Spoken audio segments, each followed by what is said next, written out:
Olá, meus alunos! Bom dia, boa tarde, boa noite! Vamos lá para mais uma correção de atividade. Professor Luiz aqui com vocês. Vamos falar então sobre a atividade da crise de 1929, tá? Pessoal do nono ano aí, caneta e papel na mão, vamos respondendo as atividades aí, corrigindo. Pois bem, então vamos aí para a primeira questão, né? A primeira indagação que a gente faz aí do exercício, né? Porque ao final da Primeira Guerra Mundial, os Estados Unidos tornou-se o país mais rico do mundo. Interessante saber que os Estados Unidos, antes da Primeira Guerra Mundial, devia cerca de 3 bilhões, de 2 a 3 bilhões de dólares para os países europeus, tá? Então a situação dele era muito complicadinha aí no começo do século XIX, no século XX, desculpa, certo?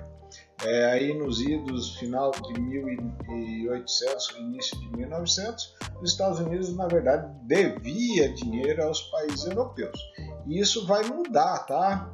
Por que vai mudar? Justamente por causa da Primeira Guerra Mundial. Lembrando, os Estados Unidos foi o principal financiador para os países do chamado Tríplice Entente, tá? Principalmente França e Inglaterra. Inglaterra que tem uma relação histórica, né? É o país mãe dos Estados Unidos, certo? É quem dá origem aos Estados Unidos, quem colonizou os Estados Unidos. Então isso daí são as duas questões básicas do porquê que os Estados Unidos conseguiu alcançar esse êxito tão grande. Então vamos ver, ficaria assim a resposta, né? Em função da enorme em função da enorme destruição resultante da Primeira Guerra Mundial, né? Além de contraírem 10 bilhões de dólares em dívida, os países atingidos pelo conflito tiveram de importar produtos industrializados e alimentos dos Estados Unidos. Ora, os Estados Unidos então participa, né, da reconstrução da Europa ativamente, é ele que vai financiar toda essa reconstrução, certo? Ao final da guerra, então, os Estados Unidos superam economicamente as nações mais ricas da Europa, tornando-se a maior potência industrial comercial do mundo. Então tá, gente, questão número 2, né? Quais os motivos que levam a afirmar que a sociedade de consumo, né? Bob's, McDonald's, né? Todas essas shopping, todas essas coisas que a gente tanto gosta, né? Começou nos Estados Unidos em 1920, né? O que a gente pode afirmar, né? Por que isso? Os Estados Unidos é o ícone do consumo, gente, tá? Lá é onde a gente vai nascer essa sociedade de consumo. Tanto é que as maiores empresas que eu acabei de citar aí para vocês são, né, tem cunho americano, o formato de negócio é americano, certo? Os fast foods, comida rápida, shoppings e assim por diante, né? Pois bem, justamente em 1920 os Estados Unidos ele está experimentando um crescimento econômico absurdo, astronômico. Ele passa de ser devedor e passa a ser credor dos outros estados. E a população começa então a ter acesso a novas fronteiras, né? Isso tudo também devido à energia elétrica que chega nas casas, certo? Possibilitando a compra de eletrodomésticos, né? Então vamos deixar assim, ó, a década de 1920 foi um período de grande crescimento econômico e novas invenções. A população teve acesso à luz elétrica, né? E as suas casas. Com isso, inovações com eletrodomésticos passaram a fazer parte do cotidiano da população. Gente, você além da luz propriamente dita, de poder iluminar um cômodo, de poder ler à noite, né? Você tem, por exemplo, a geladeira, certo? Você tem produtos eletrodomésticos, batedeiras, coisas que vão facilitar muito a vida da dona de casa, da mulher, do homem também, certo? são comodidades que não existiam. Lembrando que não havia esse comércio, você não comprava a sua comida pronta, pré-pronta ou preparada, certo? Você tinha que comprar, se você quisesse comer uma galinha, você ia comprar a galinha viva. Ou, quando muito, um pedaço de carne, muitas vezes de origem duvidosa. Por isso, às vezes, até era melhor você comprar um negócio vivo para matar em casa e preparar, do que você comprar já há vários dias abatido, certo? Então isso daí vai dar um salto, vai ser uma mudança, né? As pessoas vão poder congelar as carnes e assim por diante, certo? É uma mudança no sistema de vida gigantesco, tá? Então, como nós estamos falando para vocês, gente, a grande questão, a grande porquê da crise de 1929, né, outubro de 29, é que num dia, de uma hora para outra, as pessoas tentaram vender suas ações que elas já vinham comprando há vários anos, tá? Ganhando dinheiro nesse mercado. E é um mercado especulativo, tá? Isso fez com que todo mundo tentasse vender ao mesmo tempo e não tivesse liquidez, não tivesse quem comprasse essas ações, tá? Hoje, devido a esse problema que houve, nós temos o que a Bolsa de Valores, as bolsas hoje, né, de um modo geral, no mundo todo, eles usam o chamado time break, né, parada de tempo, certo?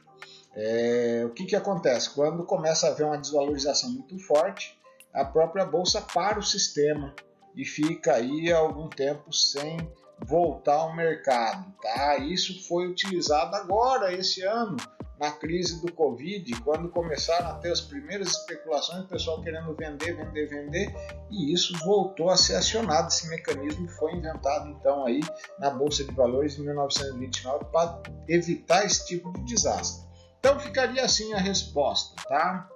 A partir de 1926, o crescimento da especulação elevou muito o valor das ações, na verdade um valor especulativo, ou seja, fictício, né?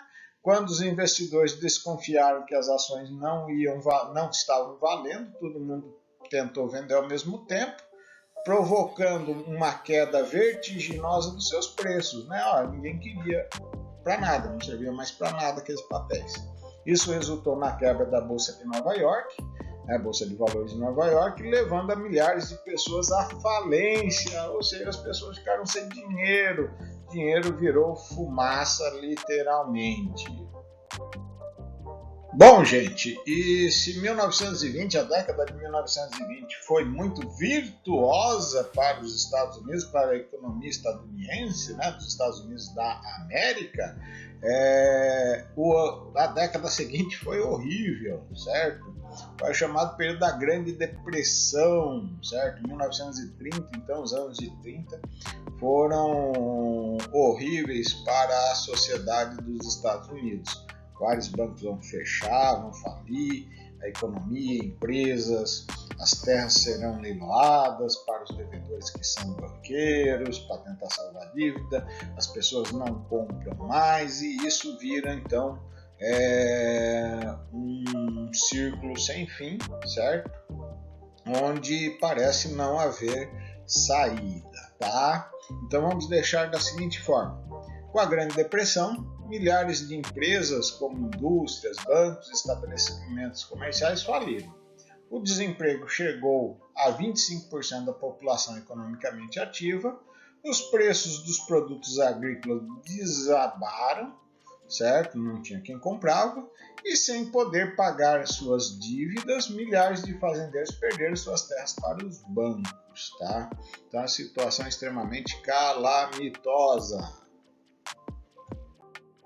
Questão número 5 agora, né? Porque a principal meta do New Deal era combater o desemprego. Lembrando, o que era o New Deal? O New Deal era o plano econômico, né?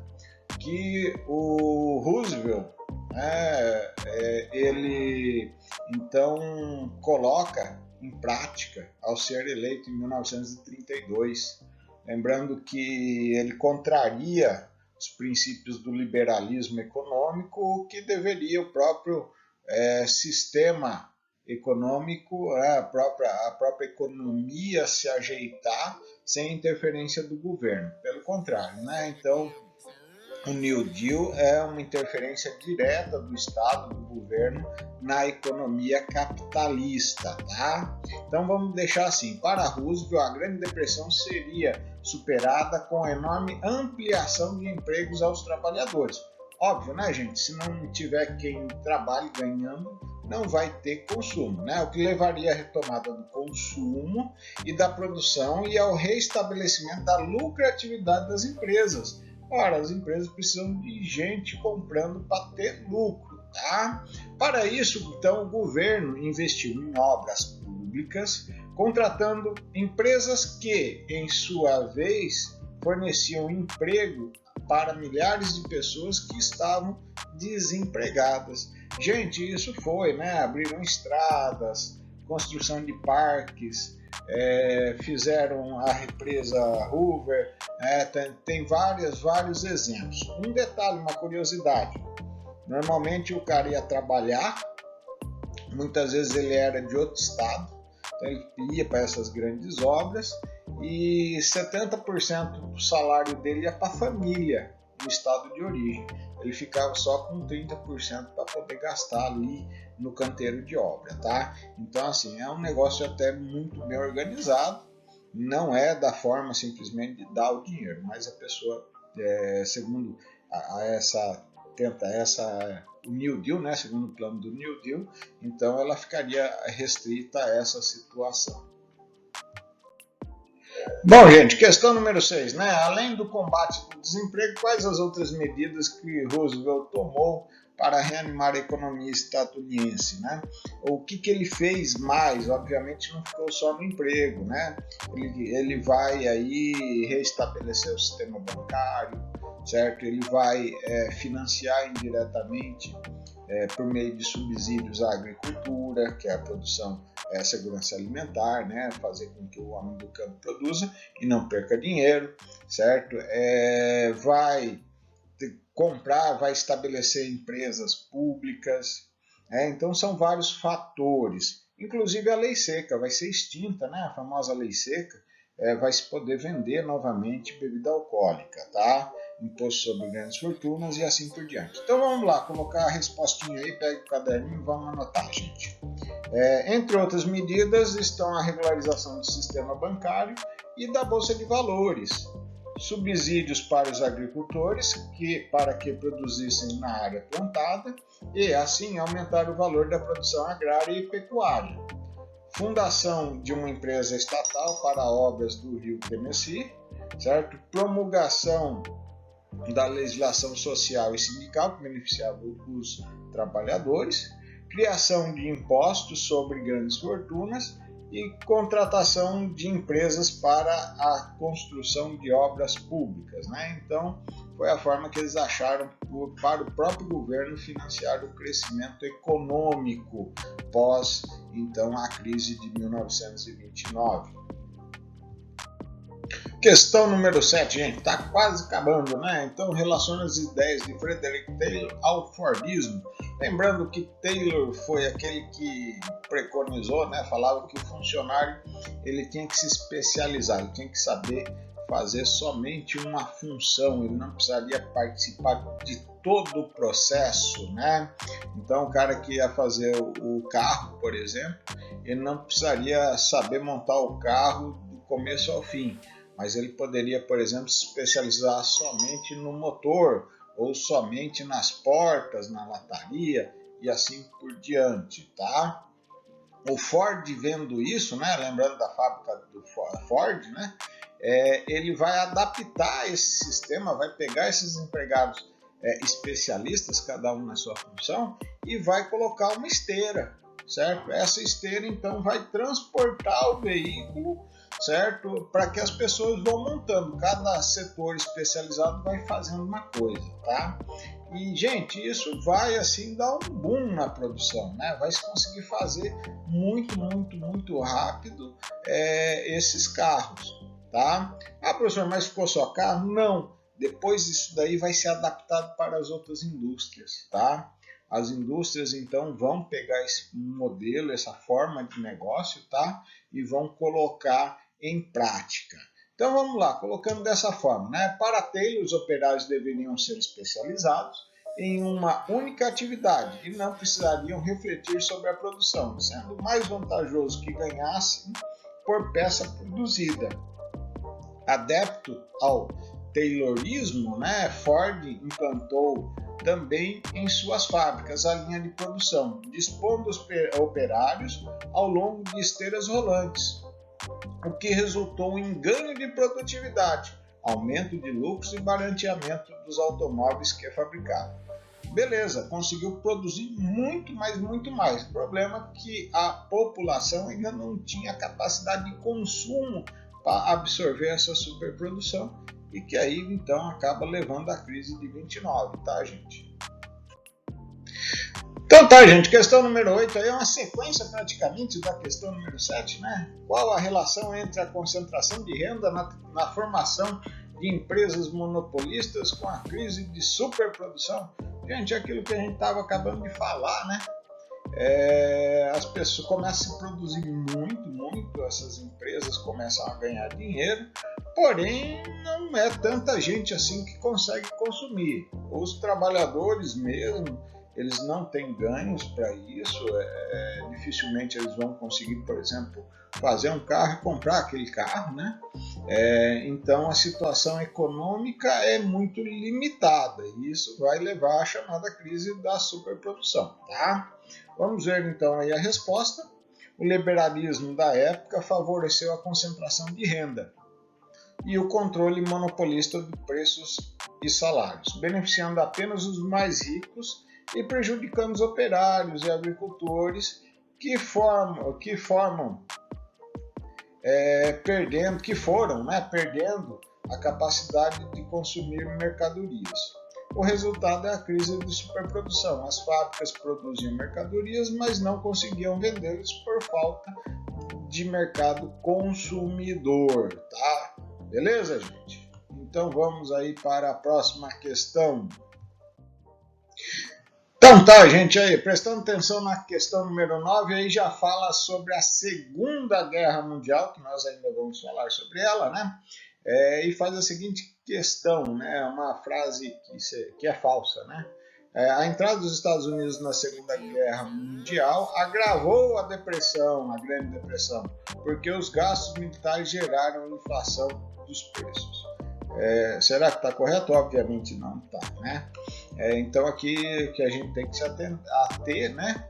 É que estamos falando já da Segunda Guerra Mundial. É o período então que os Estados Unidos tira literalmente o pé do lodo, né? Consegue sair da Grande Depressão, não agravar a Grande Depressão, né?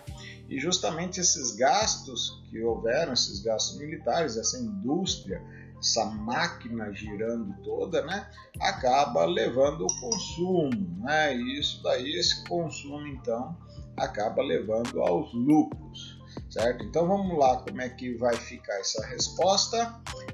A participação dos Estados Unidos na Segunda Guerra Mundial, que envolveu grandes gastos públicos com material bélico, lembrando, bélico é de guerra, né, indústria de guerra, incentivou a produção industrial e gerou milhões de empregos, levando à superação da Grande Depressão. Beleza, gente? É o que eu falei. A guerra, a máquina da guerra, uma vez entrando em funcionamento, ela vai impulsionar a economia. Então, gente, né, questão número 10, a última questão, e aí tá um importante setor que foi desenvolvido, né, uma importante situação que foi feita foi justamente na exploração do rio Tennessee, né? Então lá, questão número 10. Por que o rio Tennessee foi importante para o processo de recuperação na economia dos Estados Unidos na época da Grande Depressão? Na verdade, o rio Tennessee ele está numa situação geográfica muito importante para os Estados Unidos, porém numa das regiões mais afetadas, tá? Uma das regiões mais pobres dos Estados Unidos, certo? Que mais sentiu então a crise econômica, certo? Vamos dizer aí, mal comparando, seria o nosso São Francisco, né? nosso rio São Francisco, a bacia do São Francisco.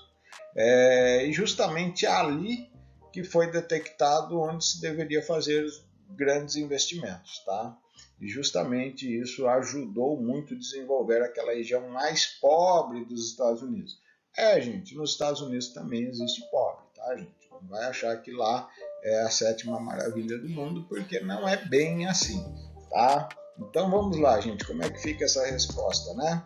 O rio Tennessee está localizado ao sul dos Estados Unidos e seus cerca de 1.050 quilômetros atravessa uma das regiões mais afetadas pela Grande Depressão. O governo Roosevelt, por meio da autarquia do Vale do Tennessee, ou seja, uma empresa pública, né, construiu represas, usinas hidrelétricas, controlou as inundações provocadas pela cheia do rio, conservou o vale com fertilizantes, né, preservou as florestas próximas, e melhorou as vias de navegação e criou áreas de recreação no rio Tennessee. Então, gente, essa é a última questão. Essa foi a fórmula que os Estados Unidos conseguiu vencer a grande crise econômica e a depressão, né, a grande depressão financeira que eles atravessaram após a quebra da Bolsa de Valores, tá? Um abraço para todos, uma boa semana, vamos estudar aí, meu povo, até mais!